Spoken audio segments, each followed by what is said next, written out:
Hey guys, welcome to a brand new tutorial video. It's Mark the Landlocked Surfer, and today I'm going to teach you one of my favorite unconventional tricks to do on a surf skate, and that is the Surfskate Slappy grind. So this is a move that is traditionally from a skateboarding background, but I actually find it's one of the best moves that translate into surf skating really well, because you can carve right up to the curb. And when you get onto that curb, you kind of expect to come to a stop, but you feel that feeling of floating. It's kind of like when you carve up a wave and do a floater on top of the curling lip. So before you write this off because you're just doing surf training and you don't want to learn any skateboarding tricks, I suggest you try it. It is just a lot of fun to do, and to me it does feel a little bit surfy. But just to make extra sure, I'm going to show you some variations of the slappy grind at the end that'll be even more surfy, that are a lot of fun to try and test and play around with. So stay tuned and I'm going to walk you through the steps. I consider this an intermediate level trick, and it's actually a good way to get started with grinds. So even if you can't do grinds on coping yet, this might actually be a better way to start. So you should be really comfortable with carving and pumping your board. You should be able to do a kick turn, and the other skill that's going to be useful is to know how to ride off a curb by just lifting your nose to manual off the edge of it, because that's going to help you get off of the curb at the end of the grind. Slappy grinds can be done on most surf skates, but there are a few that, because of the way they're designed, I would recommend not using for slappy grinds. First off, the Swell Tech doesn't really have a usable truck in the front, and it's so loose that it's not going to work well on that. And also any CX style trucks where the kingpin sticks out past the hanger. I'm worried that if you bash that kingpin too hard that it might actually damage it and ruin your trucks. So any kind of truck that has a flat hanger like the Yao Meraki system, the Carver C7s, Carver C5s, especially if you flip the kingpin, Smooth Star, Slide, most of the other ones I've found have worked well for doing slappy grinds. The other thing you're going to need is the right surface to grind on. So you don't want to be doing this on any rough curb. You want to look for a curb that's been waxed by other skateboarders, or find a nice smooth curb that you can wax yourself. You can use candles if that's all you have, but otherwise skate wax works a little bit better.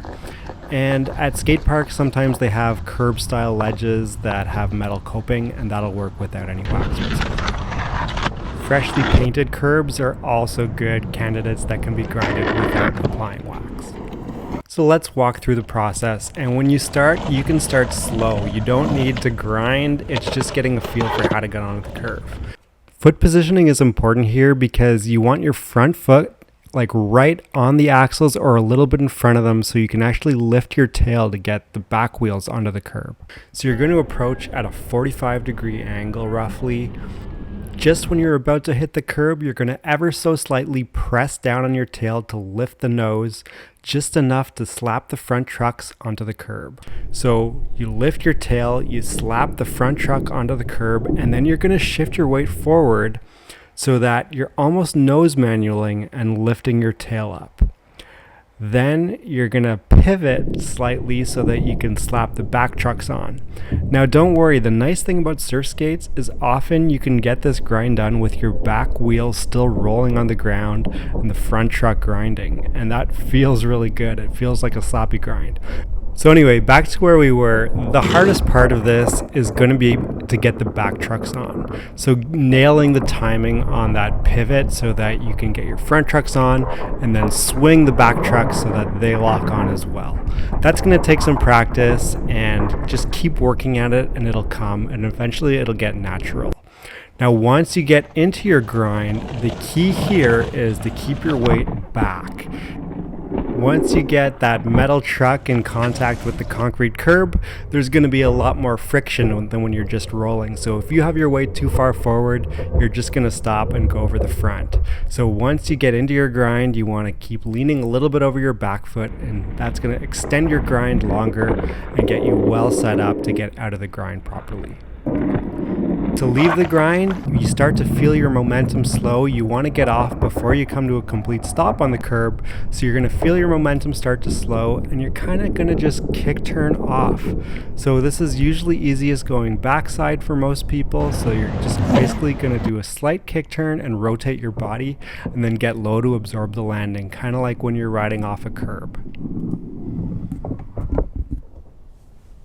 Slappy grinds are pretty low risk overall, but coming out of it is the one area where you might have a chance of falling.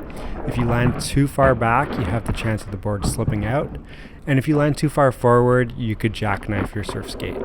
So those are the two things to be aware of when you're coming out. Just practice. If you stay low and well centered over your board coming out of it, you'll be fine. Most of the demonstration videos I've used in this have been backside slappy grinds, which for 90% of people are going to be easier. But just like with carving in a bowl, some people are going to find frontside easier, but the process is the same. It's just going to be reversed. So you're just pivoting opposite from what I've explained in this video. Now, I did mention that there are other variations once you have these down that I'm going to show you a few clips of here. Things like the crosswalk hang 10 slappy grind. You can do the hands behind the back kind of floater grind. You can do a rail grab, slappy grind. Just the possibilities are endless, and that's part of what makes this trick so fun. Just there's endless variations once you have it down. So that's it for the slappy tutorial. I urge you guys to try this, even if you think it isn't something that you'd be interested in. Once you start sliding on that grind, I can't explain how fun it is. So have fun. If you have any questions or you get stuck with anything, feel free to drop it in the comments. As always, thanks so much for watching. Please make sure you like, subscribe, and share. Thanks guys. See you next time.